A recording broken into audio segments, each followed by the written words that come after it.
வெண்மை உடை தரித்தவரும் எங்குமே வியாபித்துள்ளவரும் நிலவு போன்ற ஒளியானவரும் நான்கு கரங்களுடன் மகிழ்வு ததும்பும் திருமுகம் கொண்டவரை சகல சிரமங்களும் நீங்கிட இடையராத நினைவு கொள்வோம். வசிஷ்டரின் கொள்ளு பேரரும் சக்தியின் பேரரும் பராசரரின் குமாரரும் சுகருடைய தந்தையும் முனிவருமான வியாசரை வணங்குகின்றேன். விஷ்ணு உருவான வியாசராகவும் வியாச வடிவான விஷ்ணுவாகவும் வேதத்தின் சாரமான அவருக்கு வணக்கம். வசிஷ்டரின் குடியில் பிறந்தவருக்கு மறுபடி வணக்கம்.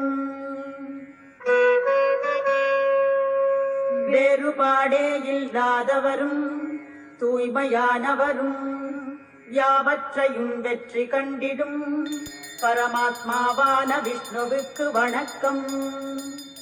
எவரை எண்ணியதுமே சம்சார கடலில் இருந்து ஒருவன் விடுபட முடியுமோ அந்த சகல வல்லமை நிறைந்த விஷ்ணுவுக்கு வணக்கம்.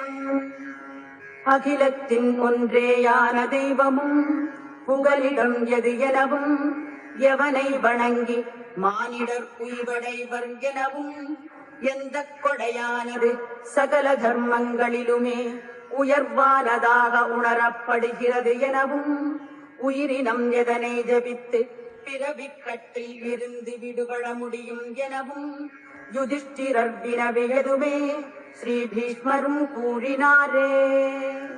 வையகத்தை காப்பவனும் தேவதேவனும் முடிவே அற்ற புருஷோத்தமனை 1000 நாமங்களாலே தொடர்ந்து துதித்தும் அர்ச்சித்தும் புகழ்ந்தும் வழிபடுபவனும் ஆதியும் அந்தமும் அற்றவனும் சகல உலக தலைவர்களுக்கும் தலைவனையே எக்காலமும் புகழ்ந்து வணங்குபவனே சகல துயரங்களையும் கடந்தவன் ஆவானே.